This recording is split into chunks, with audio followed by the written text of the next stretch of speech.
தமிழகத்தில் திமுக ஆட்சிக்கு வரும் முன் 70 லட்சம் ஹெக்டேர் விவசாய நிலங்கள் இருந்தன.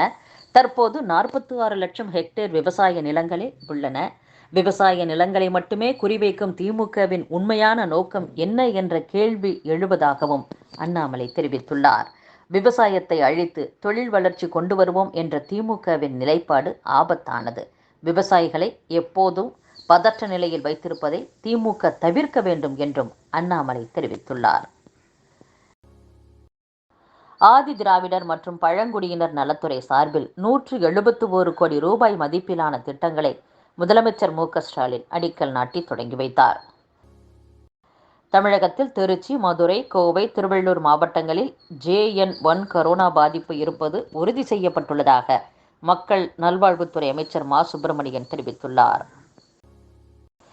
சென்னை எண்ணூர் பகுதியில் உர தொழிற்சாலையில் இருந்து வெளியேறிய வாயு கசிவு முற்றிலும் நிறுத்தப்பட்டுள்ளதாகவும் பொதுமக்கள் அச்சம் கொள்ள தேவையில்லை என்றும் மாசு கட்டுப்பாட்டு வாரியம் தெரிவித்துள்ளது. வழக்குகளில் குறித்த காலத்தில் குற்றப்பத்திரிகையை தாக்கல் செய்ய தவறும் காவல்துறை அதிகாரிகளுக்கு எதிராக ஒழுங்கு நடவடிக்கை எடுக்க வேண்டும் என்று தமிழக அரசுக்கு சென்னை உயர்நீதிமன்றம் உத்தரவிட்டுள்ளது. எண்ணூரில் எண்ணெய் கசிவால் கடலில் எண்ணெய் கலந்து மீன்கள் பெருமளவில் செத்து மிதந்த சம்பவம் ஏற்படுத்திய பரபரப்பு நீங்குவதற்குள் அதே பகுதியில் உள்ள உர தொழிற்சாலையில் வாயு கசிவு ஏற்பட்டது மேலும் மக்களை பீதியடைய வைத்துள்ளது. எண்ணூர் வாயு கசிவால் பாதிக்கப்பட்டு மருத்துவமனைகளில் அனுமதிக்கப்பட்ட 42 பேரும் நலமுடன் இருப்பதாக மக்கள் நல்வாழ்வுத்துறை அமைச்சர் மா. சுப்பிரமணியன் தெரிவித்துள்ளார். தூத்துக்குடி புறநகர் பகுதியில் 11வது நாளாக வடியாத மழை நீரால் வீடுகளில் மக்கள் முடங்கியுள்ளனர். மழை நீரை வெளியேற்றும் பணி போர்க்கால அடிப்படையில் தொடர்ந்து நடைபெற்று வருவதாக கூறப்படுகிறது. காஞ்சிபுரம் மாவட்டம் தொழிற்சாலைகள் நிறைந்த பகுதி என்பதால் ரவுடிகளை தொடர்ச்சியாக கண்காணித்து வருகிறோம்.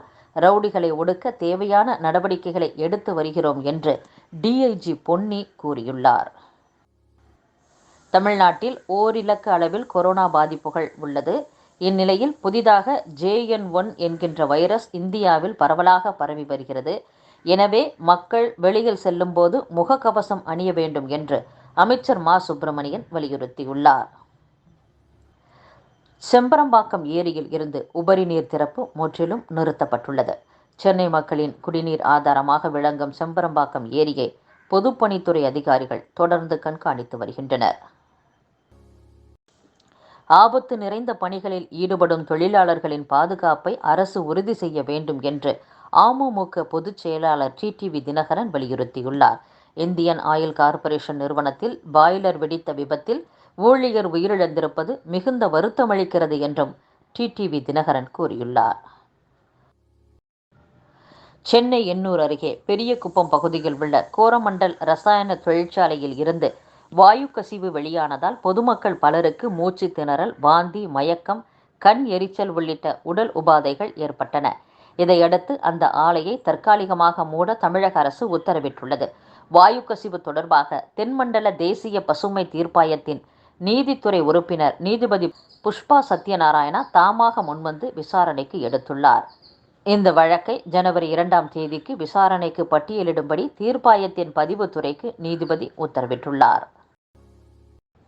அரசும் மாசு கட்டுப்பாட்டு வாரியமும் தூக்கத்திலிருந்து விழித்து மக்கள் நல பணிகளில் தீவிர பணியாற்ற வேண்டும் என்று எதிர்க்கட்சித் தலைவர் எடப்பாடி பழனிசாமி கூறியுள்ளார்.